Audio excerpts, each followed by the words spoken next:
நம்மிடையே பத்திரிகையாளர் சோமு இணைந்திருக்கிறார். சார், இணைப்பில் இணைந்தமைக்கு நன்றி. திமுகவுடன் பேச்சுவார்த்தைக்காக காங்கிரஸ் குழு அமைத்திருக்கிறது. இது பற்றிய உங்களுடைய முதற்கட்ட பார்வை?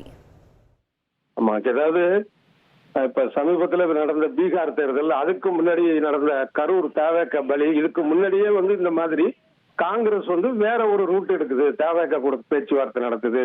அது இதெல்லாம் ஆரம்பத்துல பேச்சுலாம் அந்த மாதிரியான ஒரு ஊடகங்கள்ல வந்தப்பே நான் ஒரு விஷயம் சொன்னேன். என்னன்னா, இப்ப மழைக்காலம் அப்படின்னா மூக்கடைப்பு, வெயில் காலம் வியர்க்குறு மாதிரி, தேர்தல் காலம்னா காங்கிரஸுக்கு இது ஒரு நோய் வந்துடும். எப்படின்னா, நாங்க கூட்டணி விட்டு விலகுறோம், மந்திரி சபையில எங்களுக்கு இடம் வேணும், அது இது எல்லாமே அந்த இடங்களை கொஞ்சம் அதிகமாக கேட்கறதுக்கான ஒரு யுக்தி தான் அப்படிங்கிறத நான் தொடர்ந்து சொல்லிக்கிட்டே இருக்கேன். ஆனா இப்ப அது இல்ல, அந்த கூட்டணியிலேயே காங்கிரஸ் இருக்காது அப்படிங்கிற அளவுக்கு ஊடகங்கள்ல செய்தி வந்துச்சு. நான் தொடர்ந்து அதுக்கு மறுத்துதான் பேசினேன்.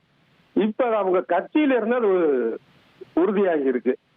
ஒருவேளை அதிகப்படியான இடங்கள் கிடைக்காட்டியும் ஒரு உள்ள இடங்கள், போன தடவை போட்டியிட்ட அளவுக்கு இடங்கள் கிடைக்கிறது கூட ஒரு உத்தரவாதம் கிடைத்திருக்கலாம்.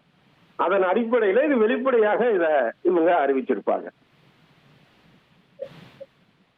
ஹலோ, இணைப்பில் இணைந்து உங்களுடைய கருத்தை தெரிவித்தமைக்கு நன்றி திரு சோமு.